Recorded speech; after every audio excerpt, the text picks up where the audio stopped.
إن الحمد لله نحمده ونستعينه ونستغفره ونعوذ بالله من شرور أنفسنا وسيئات أعمالنا من يهده الله فلا مضل له ومن يضلل فلا هادي له وأشهد أن لا إله إلا الله وحده لا شريك له وأشهد أن محمدا عبده ورسوله أما بعد فإن خير الحديث كتاب الله وخير الهدي هدي محمد صلى الله عليه وسلم وشر الأمور محدثاتها وكل محدثة بدعة وكل بدعة ضلالة وكل ضلالة في النار. أعوذ بالله من الشيطان الرجيم. بسم الله الرحمن الرحيم. فكلا أخذنا بذنبه فمنهم من أرسلنا عليه حاصبا ومنهم من أخذته الصيحة ومنهم من خسفنا به الأرض ومنهم من أغرقنا وما ظلمهم الله ولكن كانوا أنفسهم يظلمون. وقال عز من قائل وضرب الله مثلا قرية كانت آمنة مطمئنة يأتيها رزقها رغدا من كل مكان فكفرت بأنعم الله فأذاقها الله لباس الجوع والخوف بما كانوا يصنعون. وقال عز من قائل وما أصابكم من مصيبة فبما كسبت أيديكم ويعفو عن كثير. وقال النبي صلى الله عليه وسلم إذا ظهر الزنا والربا في قوم أو في قرية فقد أحلوا بأنفسهم عذاب الله. وقال النبي صلى الله عليه وسلم ما يصيب عبدا نكبة فما فوقها أو دونها إلا بذنب وما يعفو الله به فهو أكثر أو كما قال النبي صلی اللہ علیہ وسلم. برادران اسلام، دینی اور ملی بھائیوں، نوجوان دوستوں، احباب اور بزرگوں، قابل احترام ماؤں اور بہنوں، عزیز بچوں، آج ہم میں سے ہر شخص اپنی اپنی جگہ پر انفرادی طور پر، اجتماعی طور پر یہ شکوہ کرتا ہوا دکھائی دے رہا ہے کہ ہم بڑی مصیبتوں میں ہیں، بڑی پریشانیوں میں ہیں، بڑی بڑی تباہیاں، بڑی بڑی آفتیں ہمیں گھیرے ہوئے ہیں. مختلف انداز کے شکوے، مختلف انداز کی شکایتیں ہماری اور آپ کی زبانوں سے جاری رہا کرتی ہیں. اور آج ہم اور آپ میڈیا کے دوش پر بھی ان تمام حالات کو اپنی آنکھوں سے دیکھتے ہیں جو دنیا میں رونما ہو رہے ہیں. زیادہ دور نہ جاتے ہوئے خود اگر ہم اپنے وطن عزیز ملک ہندوستان پر ہی نظر ڈالیں اور اپنے حالات کا جائزہ لیں تو بہت ساری مصیبتیں، بہت ساری مشکلات، پریشانیاں ہمیں گھیرے ہوئے ہیں اور مستقل یہ گھیرا تنگ ہوتا چلا جا رہا ہے. اور یہ موقع نہیں ہے کہ ان مشکلات کا، ان آفتوں کا، تباہیوں کا کوئی خاکہ یا کوئی سرسری تذکرہ آپ کے سامنے کیا جائے. لیکن ایک بات ہمیں اور آپ کو اس موقع پر غور کرنی ہے، وہ یہ ہے کہ یہ مصیبتیں کم ہوں یا زیادہ ہوں، چھوٹی ہوں یا بڑی ہوں، دینی ہو، ایمانی ہو، یا ایسے ہی ہماری اور آپ کی زندگی کا جو سب سے بڑا مسئلہ ہے وہ میرے بھائیوں ہماری روزی کا ہے، ہمارے کھانے پینے کا ہے، ہماری معیشت کا ہے، ہمارے امن سکون کا ہے، ہمارے سیاسی نظام کا، اقتدار کا ہے کہ وہ امن کے ساتھ، عافیت کے ساتھ چلتا رہے اور ہم امن و سکون کے ساتھ زندگی گزارتے رہیں. یہ سب سے بڑا مسئلہ ہے میرے بھائیوں، میرے بزرگوں. سوال یہ پیدا ہوتا ہے کہ ان مشکلات کا، ان پریشانیوں کا حل کیا ہے، اس کے پیچھے اسباب کیا ہیں، وجوہات کیا ہیں. جب اس طرح کے حالات پیش آتے ہیں اور یہ مسائل زیادہ بڑھ جاتے ہیں تو ہوتا یہ ہے عام طور پر کہ ہم اور آپ تبصرے کرنا شروع کر دیتے ہیں. بہت سارے سیاسی انداز کے تبصرے بھی کرتے ہیں، سماجی انداز کے تبصرے کرتے ہیں، اور اس کے ٹیکنیکل انداز کی ٹپڑیاں بھی ہم کرتے ہیں اور نقل کرتے ہیں.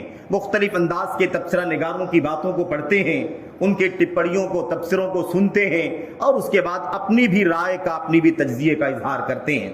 اور میرے بھائیوں اس کا سبب جو ہے، ان مصیبتوں کا جو سبب ہے، ان تباہیوں کا جو بنیادی وجہ ہے، اس پر غور کرنے کے بجائے، ایک مومن کی سوچ کے بجائے، مومنانہ انداز میں سوچنے کے بجائے، اللہ تبارک و تعالیٰ کے بندے ہیں، اللہ تبارک و تعالیٰ کے سامنے ہمیں حساب و کتاب کے لیے کھڑا ہونا ہے، اللہ تعالیٰ کے لیے ہمیں پیش ہونا ہے. اس دنیا میں اللہ تبارک و تعالیٰ کی کتاب اور نبی کی سنت کے مطابق اور امت کے سلف کی سیرت کے مطابق جو زندگی گزارنی ہے، اس حوالے سے جو ہماری ذمہ داری بنتی ہے، اس تناظر میں سوچنے کے بجائے ہماری سوچ کا جو نقطہ ہوتا ہے، جو محور ہوتا ہے وہ یہ ہوتا ہے کہ ہم اور آپ ٹیکنیکل اور سیاسی انداز میں سوچتے ہیں اور تجزیہ کر کے مطمئن ہو جاتے ہیں. ملک کے حالات اور سیاسی بازی گری جو کچھ بھی چل رہی ہے اور مختلف انداز کی جو ٹکراؤ پائے جاتے ہیں اور ملک کے اندر جو حکومت اور اقتدار کا مسئلہ ہے، اس حوالے سے جو کچھ بھی حالات چل رہے ہیں ہم اسی دائرے میں گھوم گھوم کر کے رہ جاتے ہیں. بدقسمتی یہ ہے کہ ہم اور آپ اس مسئلے کا حل اللہ کی کتاب سے تلاش نہیں کرتے، اس کی بنیادی وجہ جاننے کی کوشش نہیں کرتے کہ مصیبتیں کیوں آتی ہیں، تباہیاں کیوں آتی ہیں، پریشانیاں ہمارے اوپر، آپ کے اوپر، کسی کے اوپر بھی جو امن کے ساتھ زندگی گزار رہا ہو اور پیٹ بھر کے امن کے ساتھ کھاتا پیتا ہو، سکھ اور شانتی کی زندگی گزارتا ہو، اس کے حالات دیگر کیوں ہوتے ہیں، اس کے حالات میں تبدیلی کیوں ہوتی ہے. کوئی بھی بستی، کوئی بھی قوم، کوئی بھی شہر یا کوئی بھی ملک میرے بھائیوں کیوں امن و امان سے تبدیل ہو کر کے خوف میں، بدامنی میں چلا جاتا ہے؟ کیوں ان کے یہاں مال و اسباب کی فراہمی رہتی ہے اور اس کے بعد تبدیلی آ جاتی ہے، لوگ فقر و فاقہ اور محتاجگی کا راستہ کے در پر چلے جاتے ہیں؟ ایسے حالات کیوں پیدا ہوتے ہیں؟ اس کا صحیح جواب کیا ہے؟ اس کا صحیح حل کیا ہے؟ اس کی صحیح وجہ کیا ہے؟ اس پر ہم اور آپ غور نہیں کرتے ہیں. میرے بھائیو سارے مسائل کا حل ایک ہی ہے اور وہ حل یہ ہے کہ ہم اور آپ اپنے کردار کا جائزہ لیں، اپنے گریبان میں جھانک کر کے دیکھیں، اپنے ایمان کا جائزہ لیں، اپنے عقیدے کا جائزہ لیں، اپنے عمل کا، اپنے سلوک کا، اللہ تبارک و تعالیٰ کی بندگی کا، اللہ کے حقوق کا، بندگان کے حقوق کا، زندگی میں حلال و حرام کا، جائز و ناجائز کا، میرے بھائیوں گناہوں کا، معصیات کا. اس حوالے سے ہم اپنے گریبان میں جھانک کر کے دیکھیں اور سوچیں کہ کیا ہم اس معیار پر اترتے ہیں، کیا اس پیمانے پر ہیں جس کی بنیاد پر اللہ تبارک و تعالیٰ کی طرف سے امن حاصل ہوگا، خوشحالی ملے گی، سعادت کی زندگی حاصل ہوگی اور انسان کی ساری مصیبتیں، ساری پریشانیاں ختم ہو جائیں گی. کیا ہم اس طرح کے حالات سے، اس طرح کے ماحول میں ہیں یا واقعی کوتاہیاں ہیں، واقعی بہت سارے معاصی اور گناہ میں ہم مبتلا ہیں؟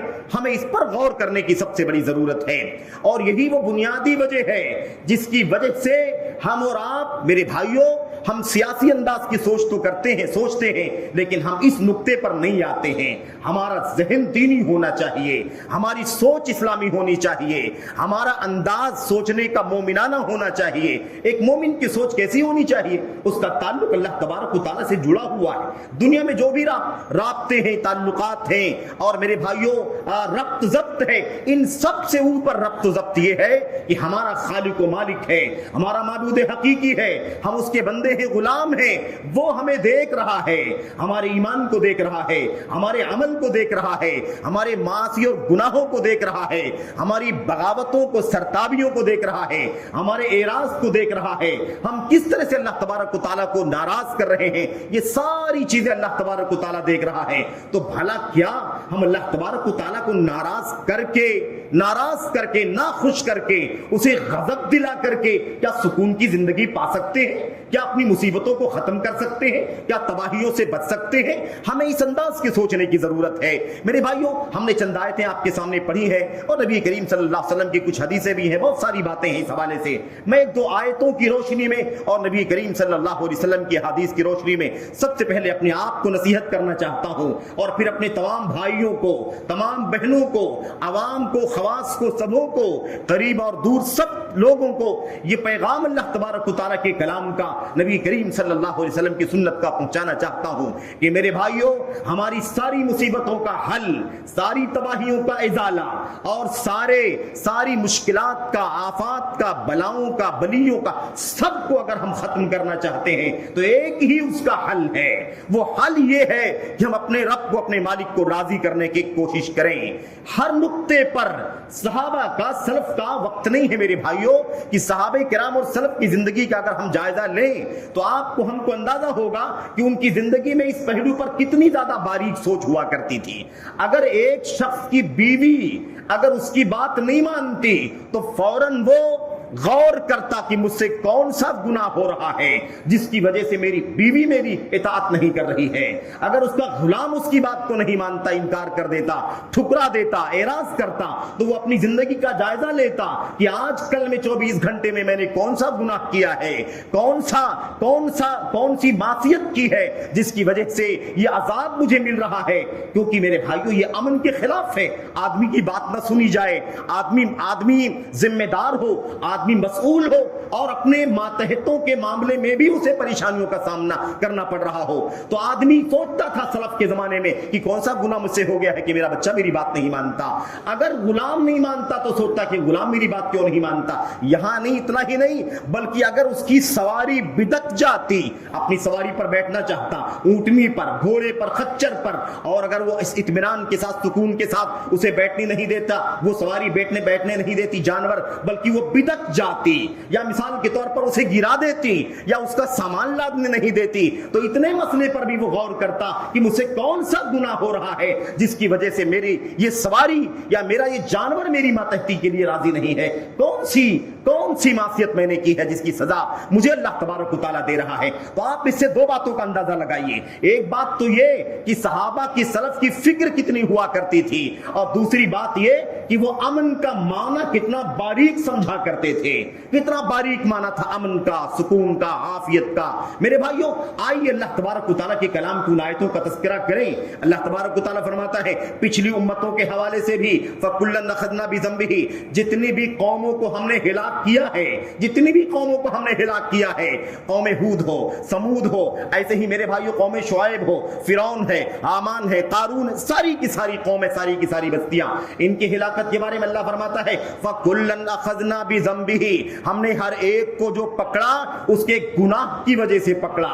ہر قوم کو، ہر بستی کو، ہر فرد کو، ہر بادشاہ کو جس کی بھی ہلاکت کی تاریخ ہمارے سامنے آتی ہے، اللہ فرماتا ہے کلن، سب کے ساتھ معاملہ یہی تھا، بِذَنبِهِ، اس کے گناہ کی وجہ سے ہم نے اسے پکڑا. فَمِنْهُمْ مَنْ أَرْسَلْنَا عَلَيْهِ حَاصِبًا، کسی کے اوپر ہم نے پتھروں کی، کنکریوں کی بارش کر دی. وَمِنْهُمْ مَنْ أَخَذَتْهُ الصَّيْحَةُ، اور کسی کے اوپر ہم نے یہ عذاب بھیجا کہ بہت تیز چیخ آواز ان کے اوپر آئی اور ان کے کلیجے پھٹ گئے اور وہ جگہ پر ہی موت کے گھاٹ اتر گئے.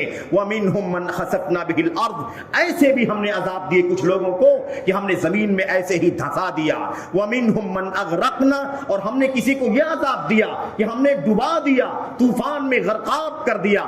اللہ تبارک و تعالیٰ نے یہ فرمایا کہ یہ انداز رہا ہے عذاب دینے کا، یہ انداز رہا ہے مصیبتیں اتارنے کا، بھیجنے کا. ہر ایک کو یہ سزا اسی لیے ملی ہے کیونکہ اس نے گناہ کیا، اس نے معصیت کی، اللہ تبارک و تعالیٰ کو ناراض کر دیا، اس کی سزا اسے ملی ہے. اللہ تبارک و تعالیٰ فرماتا ہے، اللہ تبارک و تعالیٰ فرماتا ہے وَمَا ظَلَمَهُمُ اللَّهُ، یاد رکھو ان بستیوں پر اللہ تعالیٰ نے کوئی ظلم نہیں کیا ہے. اللہ نے کوئی ظلم نہیں کیا. جو سزا، جو عذاب، جو عقاب اللہ تبارک و تعالیٰ نے بھیجا وہ اللہ تعالیٰ کی طرف سے ظلم نہیں تھا ان کے اوپر، وہ انصاف تھا، عدل تھا. کیوں؟ اللہ تبارک و تعالیٰ آخر میں فرماتا ہے وَلَكِنْ كَانُوا أَنفُسَهُمْ يَظْلِمُونَ، مسئلہ یہ تھا کہ وہ خود اپنی ذات پر ظلم کرنے والے تھے، معصیت کرتے تھے. کفر ہے، شرک ہے، بدعہدی ہے، خیانت ہے، ظلم ہے، زیادتی ہے، زناکاری ہے، فحاشی ہے، اور میرے بھائیوں اس کے علاوہ سود ہے، رشوت ہے، مختلف انداز کی بیماریاں، مختلف انداز کے گناہ کر کے اپنی ذات پر ظلم کرنے والے تھے.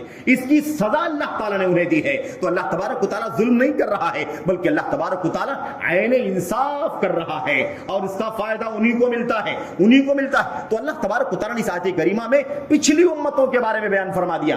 ہماری امت، یہ امت مسلمہ اور اس کا مرکز اسلام مکہ مکرمہ، اس کا تذکرہ کرتے ہوئے اللہ تبارک و تعالیٰ فرماتا ہے میرے بھائیوں، اور یہ مثالیں کافی ہیں اشارے کے طور پر. اللہ تبارک و تعالیٰ نے فرمایا فضرب الله مثلا قرية كانت آمنة مطمئنة يأتيها رزقها رغدا من كل مكان فكفرت بأنعم الله فأذاقها الله لباس الجوع والخوف بما كانوا يصنعون. اللہ تبارک و تعالیٰ فرماتا ہے ایک مثال ہے ایک بستی کی، ایک گاؤں کی مثال ہے. یہ کون سی بستی ہے؟ مکہ مکرمہ ہے، ام القری مکہ مکرمہ، اس کی مثال اللہ تبارک و تعالیٰ دے رہا ہے۔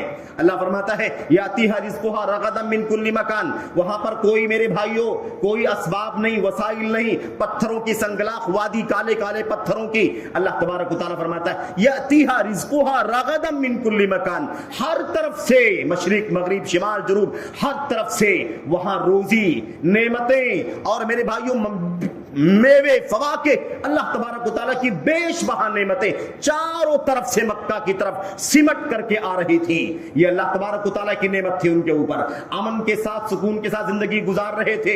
نتیجہ کیا ہوا؟ اللہ تعالیٰ نے فرمایا فَكَفَرَتْ بِأَنْعُمِ اللَّهِ، لیکن اس بستی کے لوگوں نے اللہ کی نعمتوں کی ناشکری کیا۔ اللہ کی نعمتوں کی ناشکری کیسے ہوتی ہے؟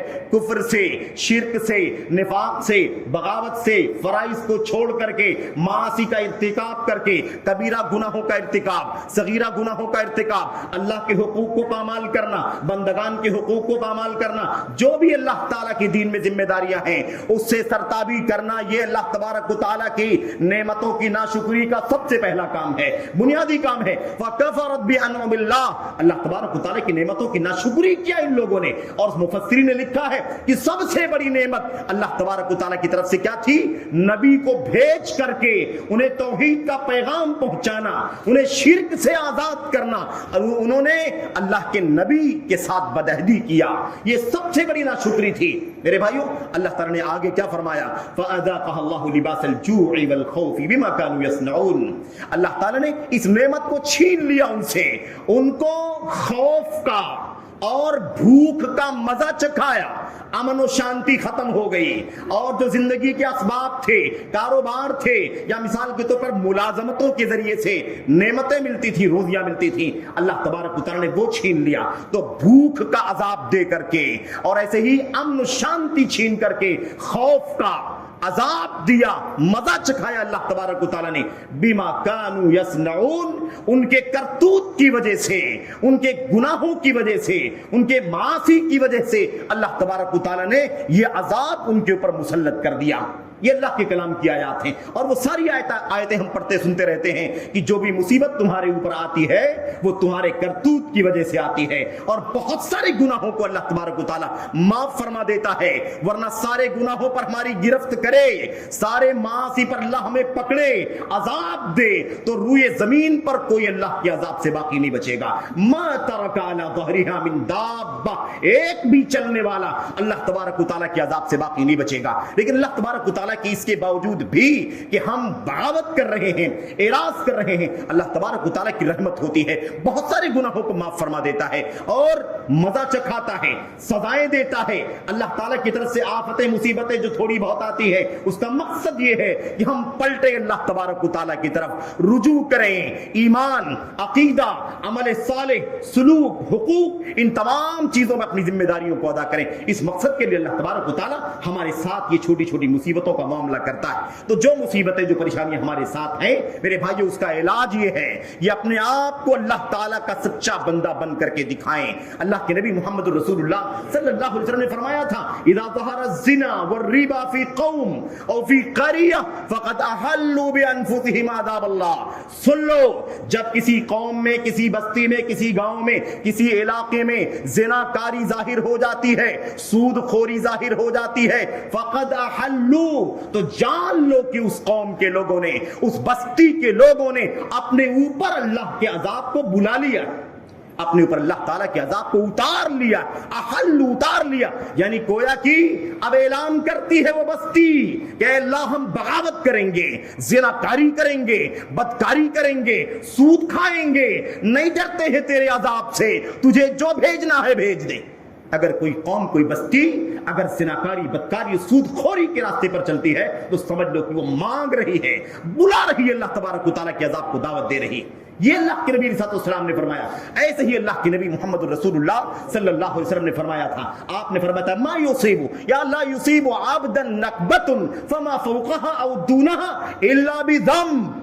اللہ اکبر، اللہ کے نبی صلی اللہ علیہ وسلم نے اتنا عموم بیان فرمایا، اتنا عموم کوئی چیز الگ نہیں ہے اس سے. فرماتے ہیں جس کسی بندے کو کوئی تباہی لگتی ہے, کوئی مصیبت آتی ہے, کوئی پریشانی, کوئی مشکل میں, کسی مشکل میں وہ گرفتار ہوتا ہے, فما فوقہا, کسی مصیبت بڑی ہو وہ یا چھوٹی مصیبت ہو یا درمیانی انداز کی ہو, اللہ تبارک و تعالیٰ, اللہ کے نبی فرماتے ہیں الا بذنب, اس کی وجہ یہ ہے کہ وہ گنہگار ہے.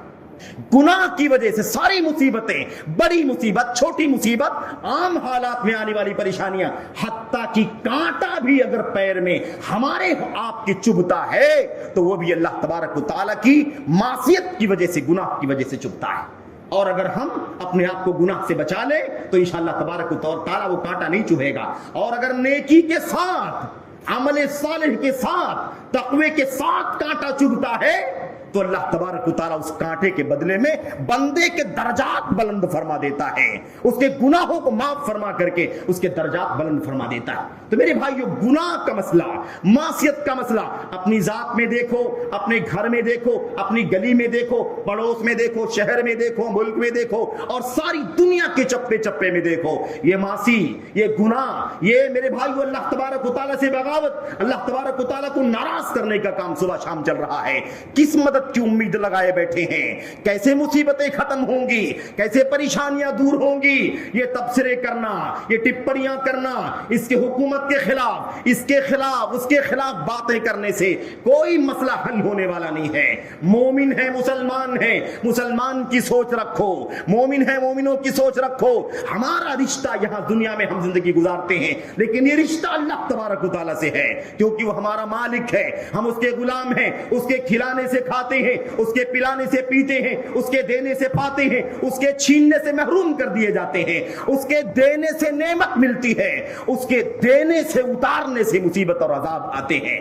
ہمارا کام یہ ہونا چاہیے, ہم نے بھی ملحدوں کی طرح, دہریوں کی طرح, بے دینوں کی طرح, دنیا پرستوں کی طرح ہم نے بھی وہی دنیا دارانہ ٹپڑی کر کے, تبصرے کر کے اپنے آپ کو تسلی دینے کا کام شروع کر دیا ہے. یہ کوئی طریقہ نہیں ہے مسلمانوں کا میرے بھائیوں. اللہ واسطے یہ تبصرے ابصرے چھوڑ دو, اور یہ میڈیا وڈیا کا چکر چھوڑ کر کے اللہ واسطے اپنے آپ کو اللہ تبارک و تعالیٰ سے جوڑو, اپنے آپ کو اللہ تبارک و تعالیٰ سے جوڑو.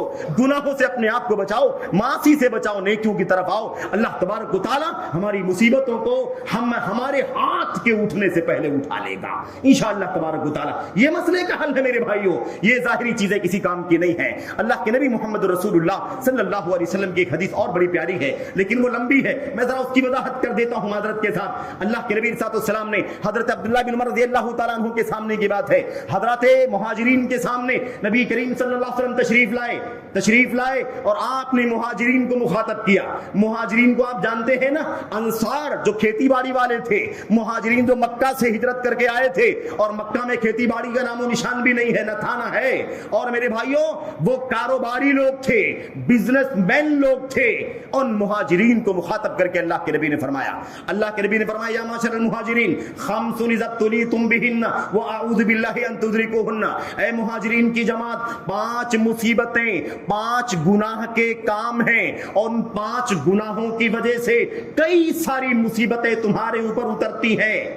ان 5 مصیبتوں سے بچ کر کے رہنا.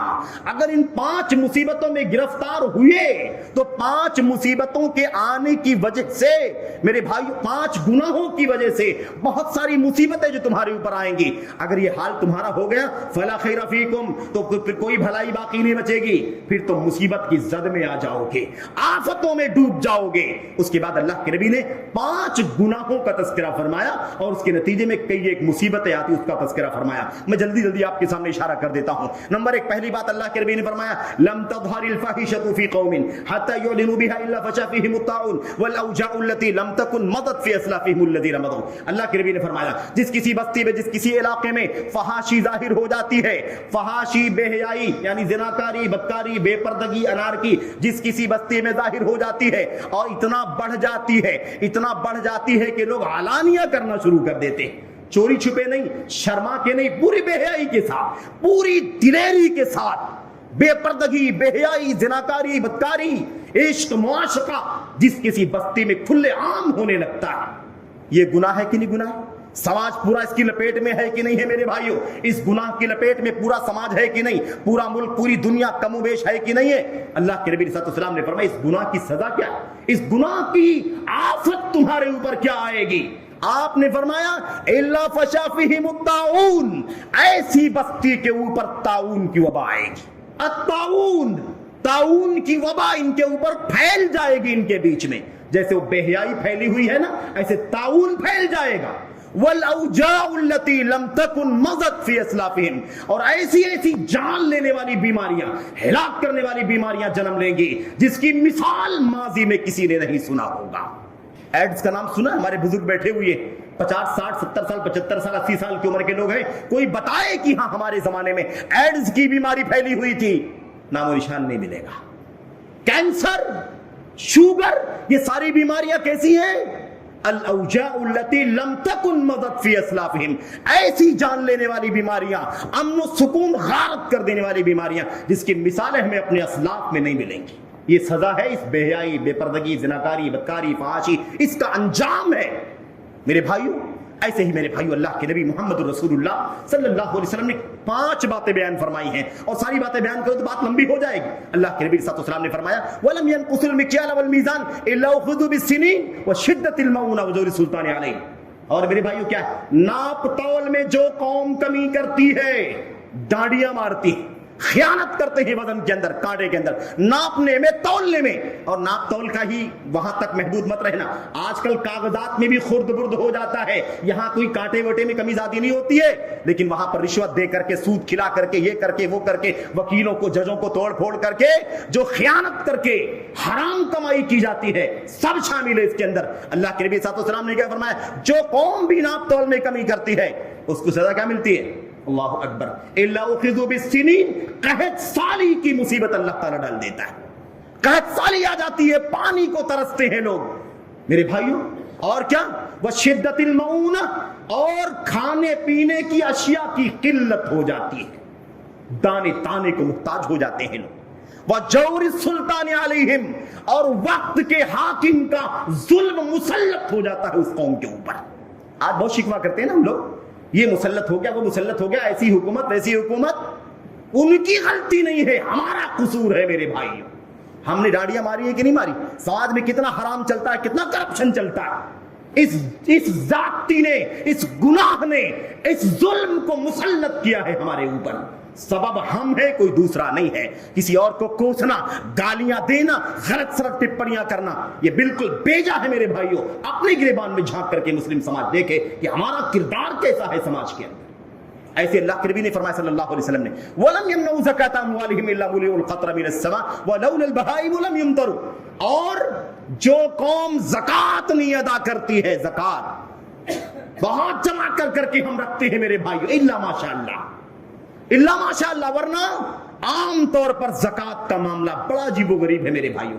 یہ ہوس، یہ مال کی لالچ، یہ خواہش، یہ دنیا پرستی اتنی غالب ہو چکی ہے، ہم اللہ کا 2%، 2.5% یعنی 2.5% جو زکات اس کے دیے ہوئے، اس کے عطا کردہ مال، اس کی دی ہوئی نعمت میں سے اللہ نے مانگا ہے جس کا فائدہ ہم اٹھائیں گے، اسے بھی دینے کے لیے تیار نہیں ہوتے ہیں۔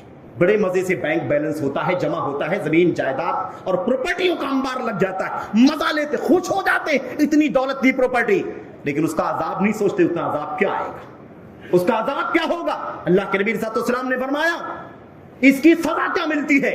الا منع القطر من السماء، ایسے لوگوں کو سزا یہ ملتی ہے کہ آسمان سے بارش کے قطرے روک لیے جاتے ہیں، بارش کے قطرے روک لیے جاتے ہیں۔ ہم نے زکات روکی، بیلنس تو بڑھا لیا، لیکن بارش اللہ تعالیٰ نہیں اتارے گا تو یہ غذا اور پانی کہاں سے مل سکے گا؟ اللہ کے نبی نے فرمایا وَلَوْلَا الْبَهَائِمُ لَمْ يُمْطَرُوا، اور یاد رکھو اگر یہ جانور نہ ہوتے بے زبان، ان کا کوئی قصور نہیں، ان کی کوئی غلطی نہیں، اگر یہ جانور نہ ہوتے تو اللہ تبارک و تعالیٰ ایک قطرہ بھی پانی کا آسمان سے نہیں اتارتا۔ اس زکات نہ دینے کے باوجود بھی اللہ جو پانی اتارتا ہے، ہم کھاتے اور پیتے ہیں، یہ ہمارا کردار نہ ہوتا تو نہیں ملتا۔ ان جانوروں کی رعایت کرتے ہوئے اللہ تبارک و تعالیٰ پانی اتارتا ہے تو ہم بھی پیتے ہیں، ہم بھی کھاتے ہیں۔ یہ ہمارے زکات نہ دینے کا جرم ہے اور اس کی سزا ہے۔ آخری بات، چوتھی بات اللہ کے نبی نے فرمایا صلی اللہ علیہ وسلم نے وَلَمْ يَنْقُضُوا عَهْدَ اللَّهِ وَعْهْدَ رَسُولِهِ إِلَّا سَلَّطَ اللَّهُ عَلَيْهِمْ عَدُوًّا مِنْ غَيْرِهِمْ فَأَخَذُوا بَعْضَ مَا فِي أَيْدِيهِمْ۔ اللہ کے نبی نے فرمایا اور جو کوئی قوم، جو کوئی بستی کے لوگ، اللہ اکبر، اللہ اور اس کے رسول سے کیے ہوئے وعدے کو، اللہ اور اس کے رسول سے کیے ہوئے معاہدے کو توڑ دیتے ہیں، اللہ کا معاہدہ، اللہ کا وعدہ، نبی سے معاہدہ جو کچھ ہوا ہے اس کو توڑ دیتے ہیں، اس گناہ کی سزا یہ ملتی ہے کہ اللہ تبارک و تعالیٰ اس بستی کے اوپر باہر کا دشمن مسلط کر دیتا ہے۔ باہر کا دشمن، اندر کا نہیں، باہر کا، اندر کا تو ہے ظلم ہو رہا ہے، باہر کا مسلط کر دیتا ہے، اور وہ دشمن ان کی بہت ساری نعمتوں کو چھین لے جاتا ہے اور انہیں بدعملی کا شکار بنا دیتا ہے، ٹکے ٹکے اور دانے دانے کا محتاج کر دیتا ہے۔ یہ سزا ملتی ہے کس کی؟ اللہ اس کے رسول کے معاہدے کو توڑ دینے کی۔ آخری بات اللہ کے نبی نے فرمایا وَمَا لَمْ تَحْكُمْ أَئِمَّتُهُمْ بِكِتَابِ اللَّهِ وَيَتَخَيَّرُوا مِمَّا أَنزَلَ اللَّهُ إِلَّا جَعَلَ اللَّهُ بَأْسَهُمْ بَيْنَهُمْ۔ اور جو کوئی بستی، جو جہاں کہیں کے لوگ، جو لوگ بھی میرے بھائیوں، جن کے ذمہ داران، جن کے پیشوا، جن کے علماء، جن کے مفتیان اللہ کی کتاب اور نبی کی سنت سے فیصلہ نہیں کرتے ہیں، اللہ تعالیٰ انہیں آپس میں لڑا دیتا ہے۔ ان کی جنگ، ان کا جھگڑا، ان کا تنازع آپس میں کر دیتا ہے، وہ لڑتے بھڑتے رہتے ہیں، امن و سکون کی زندگی انہیں میسر نہیں آتی۔ میرے بھائیو، بات لمبی ہوگی، اللہ سے دعا کرتا ہوں کہ اللہ تبارک و تعالی ہمیں اور آپ کو موجودہ حالات میں اور اس طرح کے حالات جب جہاں جس بستی کے ساتھ پیش آ جائیں، ہمیں اللہ تبارک و تعالی ہمیں مومن اور مسلمان کی حیثیت سے اس انداز سے سوچنے اور سوچنے کے بعد عملی اقدام کرنے کی توفیق عطا فرمائے، آمین رب العالمین۔ اللہ سے دعا ہے کہ اللہ تبارک و تعالی اپنے فضل سے، ہم گنہگار ضرور ہیں، معصیت کرنے والے ہیں، بغاوت کرنے والے ہیں، اللہ تجھ سے معافی مانگتے ہیں، تجھ سے توبہ کرتے ہیں، اے اللہ تو ہماری کوتاہیوں کی وجہ سے ہمیں اپنی رحمتوں سے محروم نہ کرنا، ہمیں اپنی نعمتوں سے محروم نہ کرنا۔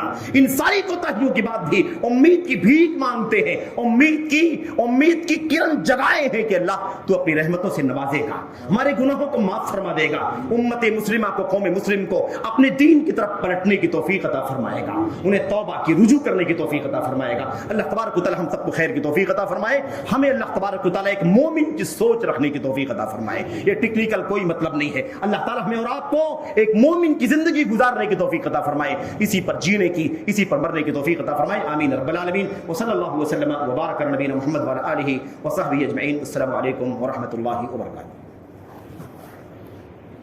الحمد لله نحمده ونستعينه ونستغفره، اللهم صل على محمد وعلى ال محمد كما صليت على ابراهيم وعلى ال ابراهيم انك حميد مجيد، اللهم بارك على محمد وعلى ال محمد كما باركت على ابراهيم في العالمين انك حميد مجيد۔ سبحان ربك رب العزة عما يصفون والسلام على المرسلين والحمد